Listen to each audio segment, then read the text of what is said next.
कुरान करीम में अल्लाह ताला फरमाता है कि हमने हर कौम के अंदर नबी और डर सुनाने वाला भेजा है। और फिर हदीस मुबारका से हमें यह भी पता चलता है कि पूरी दुनिया की हर कौम और हर एक जगह जहां इंसानियत आबाद थी वहां 1,24,000 पैगंबर भेजे गए, लेकिन इनमें से सिर्फ 25 का ही जिक्र मिलता है। क्योंकि अगर इन सब के नाम, जिंदगी और कौमों के हालात बयान होते तो फिर कुरान इबरत की किताब के बजाय इतिहास की किताब ज्यादा मालूम होती। शायद इसीलिए इनका जिक्र करना जरूरी नहीं था।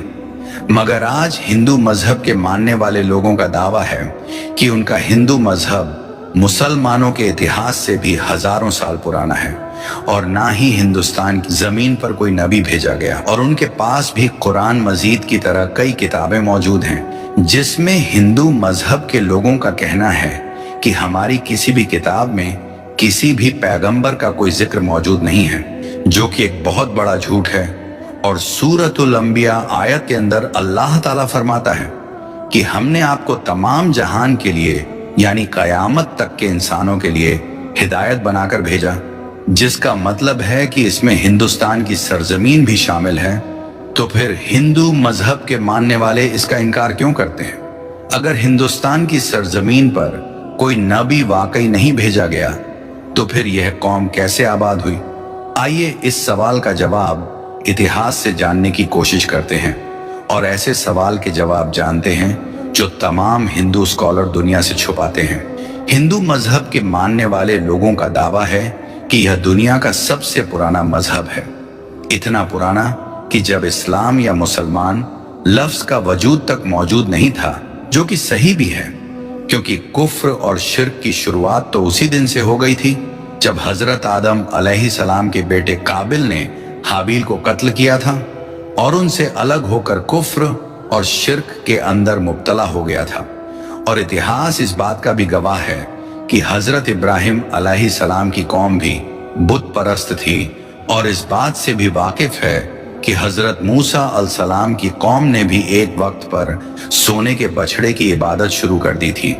यहाँ तक कि रसूल अल्लाह सल्लल्लाहु ताला अलैहि वसल्लम के ऐलाने नबूवत से पहले काबे के अंदर भी 360 मूर्तियां मौजूद थीं, जिन्हें मक्का फतह करने के वक्त सहाबा किराम ने तोड़ तोड़ कर टुकड़े टुकड़े कर दिया। जिससे यह मालूम होता है कि बुत परस्ती तो दुनिया के पहले इंसान हजरत आदम अलैहिस्सलाम की नाफरमान औलाद के बाद से आज तक मौजूद है। मगर इसका ताल्लुक किसी मजहब से नहीं है बल्कि गुमराही से है, जो कि शैतान उनसे करवाता रहा है। जहां तक हिंदुस्तान की सरजमीन का ताल्लुक है तो यहाँ पर उन लोगों की हिदायत के लिए यकीनन कई पैगंबर भेजे गए जिनकी कुछ टीचिंग्स आज भी सही हालत में मौजूद हैं, मगर ज्यादातर को बिगाड़ दिया गया और उसी की वजह से बुत परस्ती और गुमराही शुरू हो गई।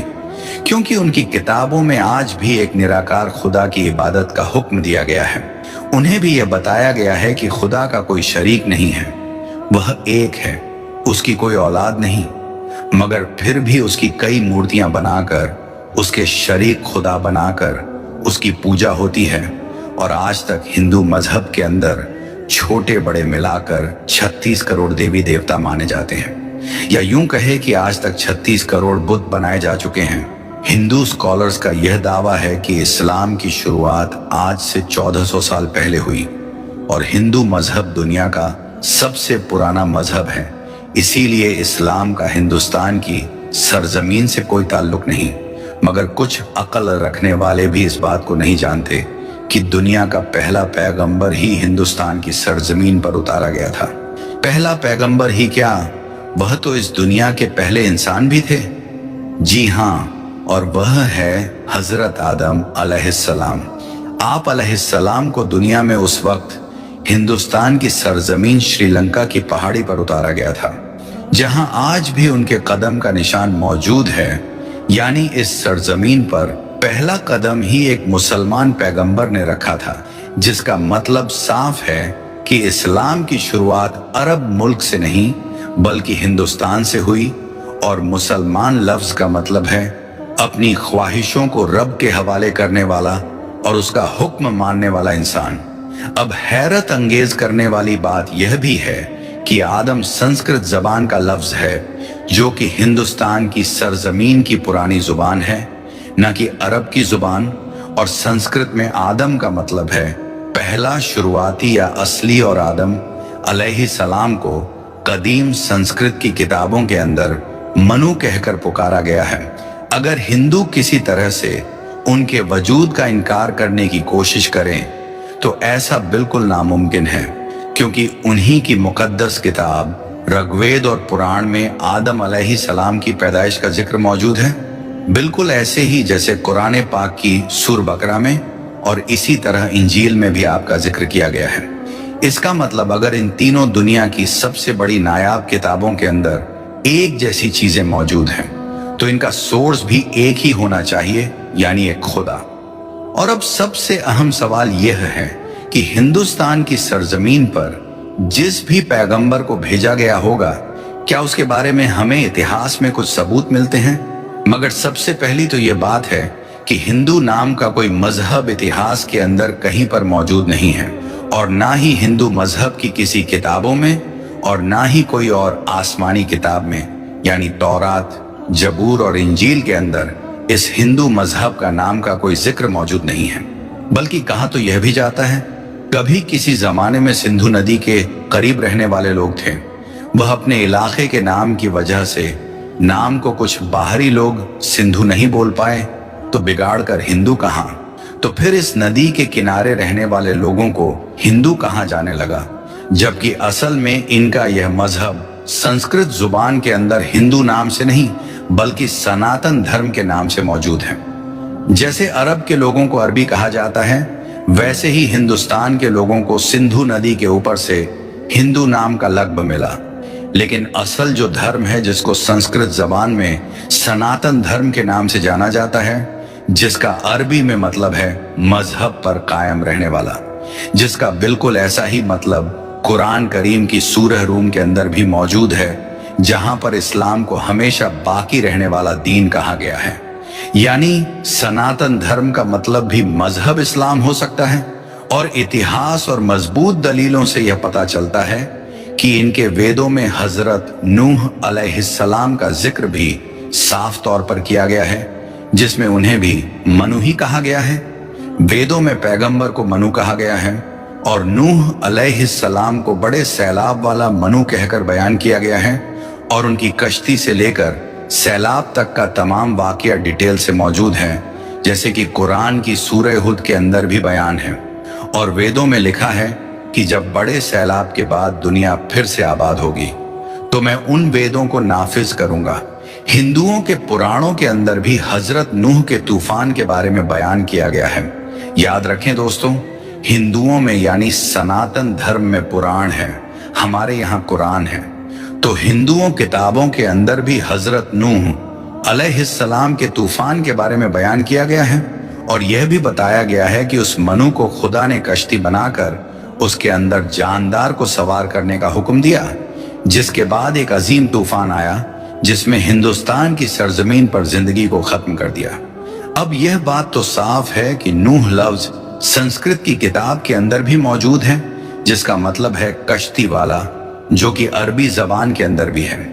इन सब बातों से एक बात बिल्कुल आईने की तरह साफ है कि हिंदुस्तान की सरजमीन और नूह अलैहिस्सलाम के दरमियान एक ताल्लुक मौजूद है, और तूफान के बाद जिन वेदों को लाने की बात की गई थी वह हजरत नूह अलैहिस्सलाम की टीचिंग्स थीं, जो तूफान के बाद हिंदू सरजमीन पर उनके बेटे की नस्ल से आगे फैलना शुरू हुई।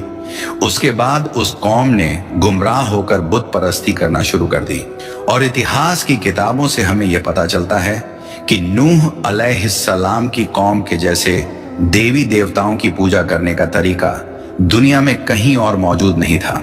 और कुरान करीम में नूह अलैहिस्सलाम की कौम को साबी कहा गया है, जो इराक की सरजमीन को कहते हैं, जहां पर सिर्फ हजरत इब्राहिम अलैहिस्सलाम पैदा हुए थे, जिनकी कौम यही मुशरिक थे जिन्होंने नूह अलैहिस्सलाम और उनके दरमियान आने वाले तमाम अंबिया की तालीमात को या तो बदल दिया था या फिर भुला दिया था और उन्हीं की पूजा किया करते थे। इसके अलावा यह खुदा के साथ साथ फरिश्तों की मूर्तियां भी बनाकर उन्हें खुदा भी कहना शुरू कर दिया। बिल्कुल ऐसे जैसे हर बड़े काम पर अल्लाह ने फरिश्तों को मुकर्रर किया है और वह हर बड़े काम पर अल्लाह की तरफ से पाबंद है। इसी तरह उन लोगों ने हर काम करवाने के लिए एक अलग अलग खुदा की मूर्तियों की सूरत बना दी। ये लोग सितारों और आग की भी पूजा करते थे। और देखा जाए तो हिंदू कौम सितारों के इल्म के अंदर इतना यकीन रखती है, जिसको एस्ट्रोलॉजी कहते हैं, और आग की भी पूजा करते हैं और उसे मुकद्दस जानते हैं। मगर सबसे अहम सवाल ये है कि ये सब जानकर भी और अपनी किताबों के अंदर साफ तौर पर एक खुदा और पैगंबरों की टीचिंग्स को देखकर भी ये लोग इनका इनकार पता नहीं और किस वजह से करते हैं। अगर सच में इन लोगों के पास भी डर सुनाने वाला कोई अल्लाह का पैगंबर आया है तो वो फिर उसे क्यों नहीं मानते? इस बात को समझने के लिए आपको सही बुखारी की एक हदीस मुबारका के बारे में जानना होगा।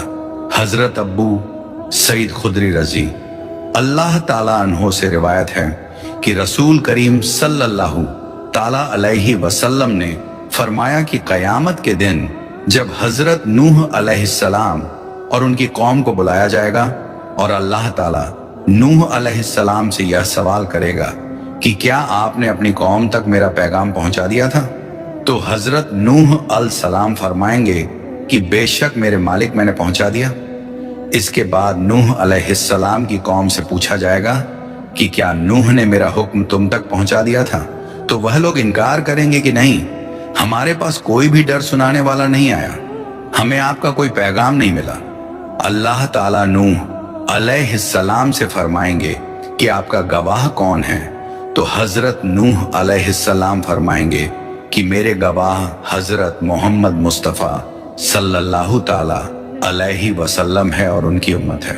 फिर तुम लोगों को पेश किया जाएगा और तुम लोग गवाही देना कि नूह अलैहिस्सलाम ने अपना पैगाम या अल्लाह का पैगाम